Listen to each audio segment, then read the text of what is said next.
Have you ever noticed how revealing your vulnerabilities can sometimes attract those who wish to exploit them?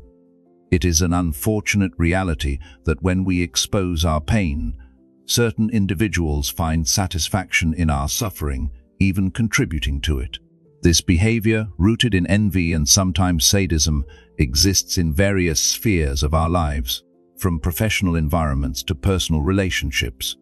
Today, we will explore how maintaining composure in the face of adversity can become your greatest strength.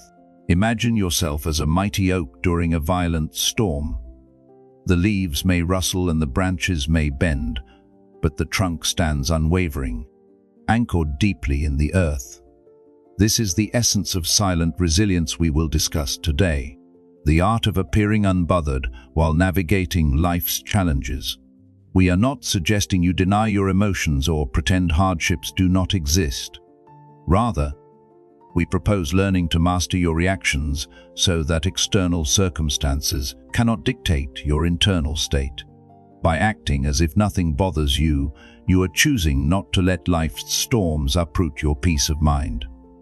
In this video, we will explore 13 Stoic principles inspired by Epictetus, one of antiquity's most renowned philosophers. These principles will guide you toward becoming the master of your own fate, standing firm and serene amidst chaos.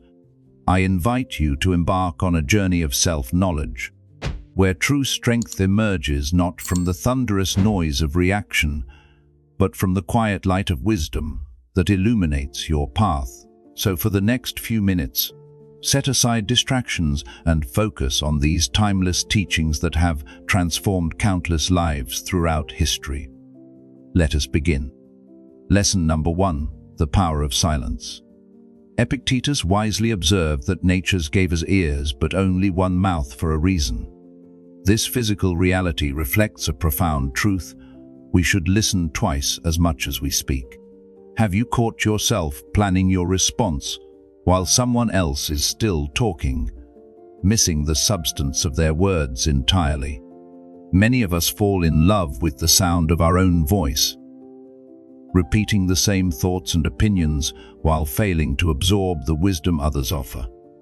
True growth comes not from articulating what we already know, but from absorbing what we have yet to learn.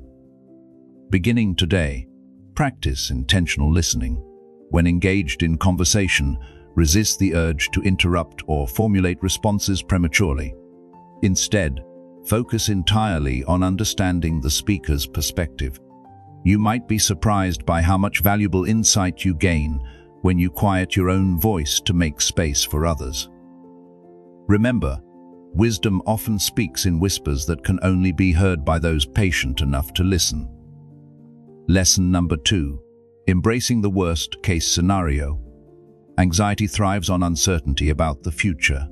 We fear job loss, relationship breakdown, financial ruin, health crisis, and countless other potential calamities. Each day brings fresh worries, creating a perpetual state of stress that diminishes our quality of life. Epictetus offers a radical but effective approach to this common human struggle: mentally prepare for the worst possible outcome. By facing your deepest fears head-on, you develop resilience before adversity strikes. This practice is not about pessimism, but pragmatic preparation. Consider what terrifies you most. Is it public humiliation, financial collapse, or abandonment by loved ones? Now, imagine these scenarios have already occurred. How would you respond? What resources would you draw upon?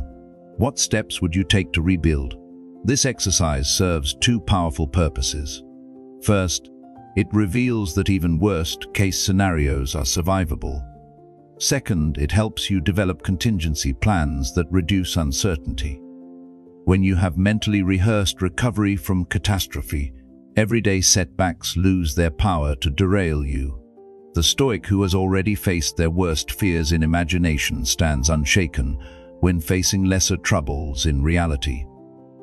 Lesson number 3. The necessity of failure.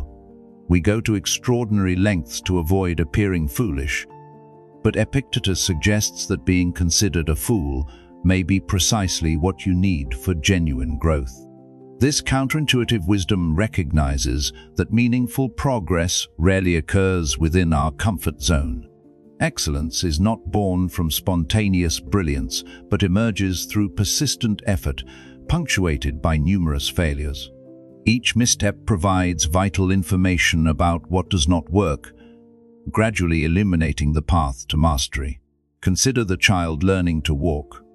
They fall repeatedly, sometimes painfully, yet continue rising and trying again. They do not worry about looking foolish or fear judgment from observers. This natural learning process, which we all experienced but have largely forgotten, demonstrates how growth requires resilience in the face of failure.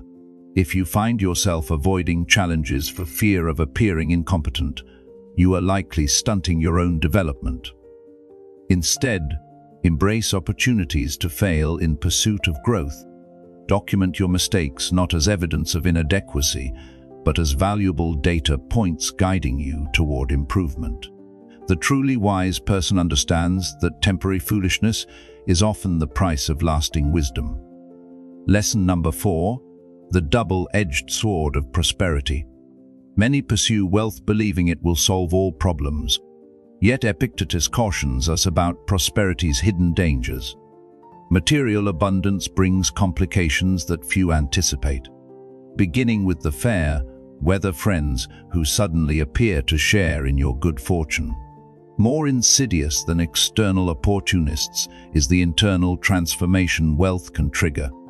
Those who achieve financial success often experience subtle yet profound shifts in values and perspective.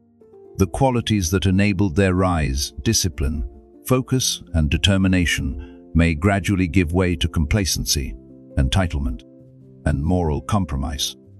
This is not to suggest that prosperity itself is harmful, but rather that it requires heightened vigilance. As your resources grow, so too must your commitment to principles that give life meaning beyond material comfort. Practice regular reflection on what truly matters to you. Would you sacrifice integrity for greater wealth? Would you trade meaningful relationships for status symbols? These questions become increasingly relevant as your financial capacity expands. The Stoic views prosperity not as life's ultimate goal but as a tool that, when wielded wisely, can advance more fundamental aims of virtue and meaningful contribution. Lesson number 5: the diversification of hope. Have you ever invested all your emotional energy into a single aspiration, only to feel devastated when it failed to materialize? Epictetus warns against this common human tendency, reminding us that we are naturally designed for diverse pursuits. Placing all your hopes in one dream creates vulnerability. If that single path becomes blocked, you risk profound disillusionment. Conversely, pursuing multiple meaningful goals creates resilience. When one door closes, you remain engaged with other possibilities that bring purpose and fulfillment. This principle applies across life domains. In relationships, cultivate connections with various people rather than depending entirely on one person for emotional support. In career development, acquire multiple skills rather than specializing so narrowly that industry changes could render you obsolete. In personal interests, explore various activities that nourish different aspects of your being. By diversifying your sources of meaning and fulfillment, you create a life that can withstand inevitable disappointments. No single setback can devastate you when your sense of purpose draws from multiple wells. Remember, even the most promising paths sometimes lead to dead ends, but the person traveling many roads always has somewhere meaningful to go. Lesson number 6: mortality as motivation. Most people avoid contemplating their mortality, viewing death as a morbid topic best kept at a distance. Yet Epictetus suggests that regular reflection on life's finite nature serves as a powerful clarifying force, helping us distinguish between the trivial and the essential. Consider how differently you might approach today if you knew with certainty it was your last? Which conversations would suddenly seem urgent? Which grudges would you immediately release? Which experiences would you prioritize? The awareness of limited time transforms our perception of value. This is not about inducing anxiety, but achieving clarity.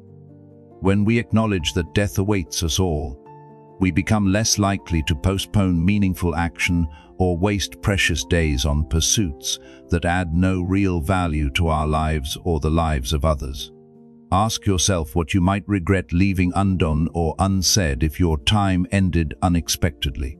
Then consider what prevents you from addressing these priorities now.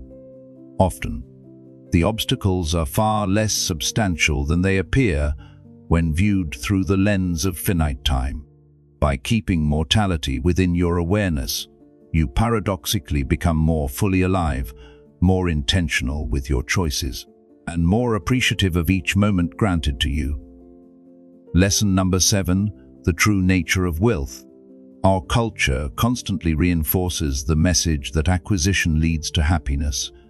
Yet Epictetus offers a radical alternative. Contentment with what we already possess constitutes true wealth. This perspective transforms our relationship with material goods from endless striving to genuine appreciation. According to Stoic philosophy, finds joy not in accumulating more, but in fully recognizing the value of what they already have. This shift from scarcity thinking to abundance awareness creates immediate enrichment without requiring any external change in circumstances. Consider your current possessions, relationships, abilities, and opportunities. How much time do you spend appreciating these existing treasures versus longing for what remains beyond your reach? The minutes spent in dissatisfaction cannot be recovered, while those same moments could generate profound gratitude for present blessings. This does not mean abandoning ambition or settling for less than you desire. Rather, it suggests pursuing future goals from a foundation of present contentment rather than current dissatisfaction. The paradox is that those who appreciate what they have often find themselves naturally attracting more abundance. Remember, wealth ultimately consists not in having many possessions, but in having few wants. Lesson number 8, the foundation of learning. Many approach learning with the assumption they already grasp the fundamentals, seeking only to add details to their existing knowledge framework. Epictetus challenges this approach, suggesting that true learning requires the humility to recognize our ignorance even about subjects we believe we understand.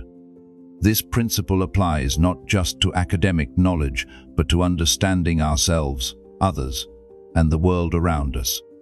When we approach situations with certainty about what we already know, we close ourselves to new perspectives that might transform our comprehension. Consider a domain where you consider yourself knowledgeable. What assumptions underlie your understanding? What questions have you stopped asking because you believe you already know the answers? What perspectives have you dismissed without thorough examination? The most profound insights often emerge when we adopt what Zen practitioners call beginner's mind, approaching familiar subjects with fresh curiosity and openness to discovery. This childlike wonder, combined with mature analytical abilities, creates optimal conditions for genuine learning. Practice regularly questioning your most firmly held convictions, not to abandon truth, but to ensure your understanding continues evolving rather than calcifying into rigid dogma. Lesson number 9, the liberation from blame. Epictetus observed that blame manifests in predictable patterns. Those with narrow vision blame others for their misfortunes. Ordinary people blame themselves. The wise, however, recognize that assigning blame itself represents a fundamental misunderstanding of how life works. When we blame others, we surrender our agency to external circumstances. When we blame ourselves, we often descend into unproductive shame that prevents constructive action. both responses distract us from the essential question: what can be done now to improve the situation? This does not mean abdicating responsibility for our actions or ignoring their consequences. Rather, it suggests shifting our focus from backward-looking blame to forward-facing responsibility. The difference is subtle but profound. Blame asks, who caused this problem? Responsibility asks, what can I do about it now? Next time you encounter a challenging situation, notice your instinctive reaction. Do you immediately search for someone to blame, including yourself? Can you instead direct that mental energy toward identifying possible solutions? This simple shift can transform obstacles from sources of frustration to opportunities for growth. Remember, we cannot change the past through blame, but we can shape the future through constructive action. Lesson number 10. The company you keep. Have you noticed how certain people leave you feeling energized and inspired while others consistently drain your motivation and optimism? Epictetus recognized this phenomenon long ago, advising us to carefully select those with whom we spend our time. Just as we instinctively distance ourselves from someone sneezing to avoid physical contagion, we should exercise similar caution regarding emotional and mental influences.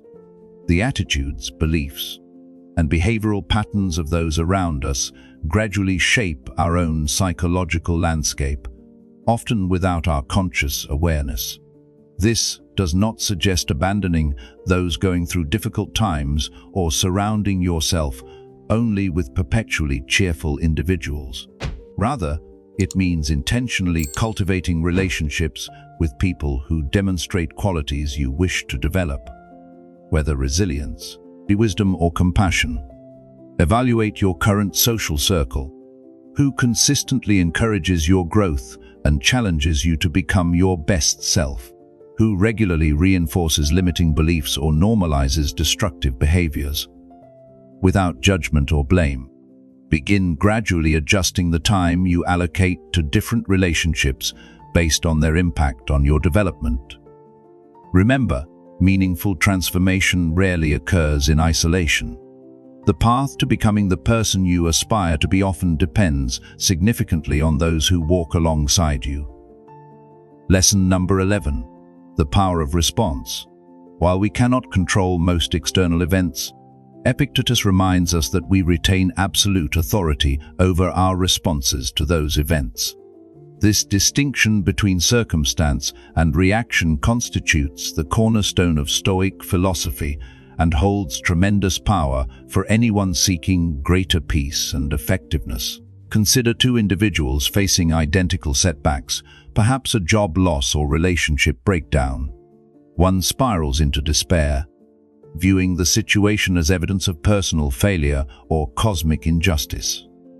The other, while acknowledging the pain and difficulty, approaches the circumstance as an opportunity for reflection, redirection, and renewed purpose.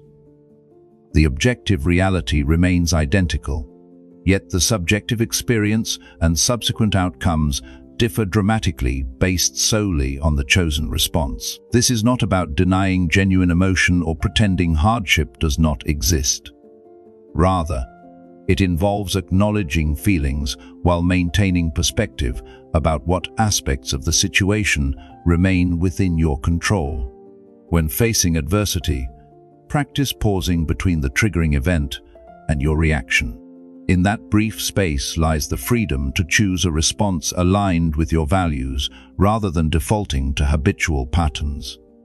Ask yourself, how might this challenge serve my growth? What strength might it develop in me? What opportunity might it create that would otherwise remain hidden? Remember, life's quality depends less on what happens to you and more on what you do with what happens. Lesson number 12. The dignity of duty. Just as the sun rises each morning without requiring praise or recognition, Epictetus suggests we should fulfill our responsibilities with similar reliability and detachment from external validation. This principle calls us to recognize that performing our duties constitutes an expression of our integrity, rather than a burden requiring compensation or acknowledgement. Consider your various roles as a professional, family member, citizen, or friend. Each position carries inherent responsibilities that, when fulfilled consistently, contribute to a functioning society and demonstrate personal excellence. The Stoic performs these duties not for applause or advantage, but because doing so aligns with their understanding of right action. This perspective transforms mundane obligations from sources of resentment to opportunities for virtue. The parent who tends to a sick child at 3 in the morning, the employee who corrects an error no one would have discovered, the citizen who participates thoughtfully in civic processes, all demonstrate this principle in action. When tempted to neglect a responsibility or perform it half-heartedly, remind yourself that how you fulfill your duties reveals your character more clearly than your words or intentions ever could. Excellence in small, unglamorous tasks builds the foundation for integrity in more significant matters. Remember, we honor ourselves not through what we receive, but through what we contribute, often when no one is watching. Lesson number 13. The freedom of indifference. How much energy have you wasted on those who criticize, dismiss, or actively work against you? Epictetus offers liberating guidance. Ignore those who hate you, for they do not deserve residence in your thoughts. This principle does not advocate for arrogance or dismissing legitimate feedback. Rather, it recognizes that much criticism stems from others' insecurities, misunderstandings, or agendas entirely unrelated to your worth or actions. Allowing such voices to dominate your inner dialogue grants power to those who have not earned influence in your life. When faced with unjust criticism or malice, practice viewing the situation with emotional distance. Consider whether the source has demonstrated wisdom, integrity, and genuine concern for your well-being. If not, their opinions warrant minimal influence over your self-perception or decisions. This does not mean isolating yourself from all challenging perspectives. Feedback from those who have earned your respect through their own character and actions remains invaluable for growth. The key distinction lies in the source's motivation and credibility, rather than whether their words feel comfortable. By carefully selecting whose opinions merit your consideration, you reclaim mental and emotional energy for pursuits aligned with your values and aspirations. This selective attention represents not ignorance but wisdom about where to invest your limited psychological resources. The truly free person remains immune to both flattery and criticism from those who have not demonstrated the wisdom to offer either effectively. As we conclude our exploration of these 13 Stoic principles, remember that their true value emerges not from intellectual understanding but practical application. Stoicism was never intended as a theoretical framework, but as a lived philosophy guiding daily decisions and reactions. Begin incorporating these teachings gradually, perhaps focusing on one principle each week until it becomes second nature. Notice how your relationship with adversity transforms as you practice viewing challenges through the Stoic lens of opportunity rather than obstacle. The path of Stoic wisdom does not promise absence of difficulty, but offers something far more valuable: the ability to navigate life's inevitable storms with dignity, purpose, and inner peace. By mastering your reactions to external circumstances, you reclaim authority over your experience of life itself. I hope these principles serve you well on your journey toward greater resilience and wisdom. If you found value in this video, please share it with others who might benefit from these timeless teachings. Until next time, remember that true power lies not in controlling the world around you, but in mastering the world within.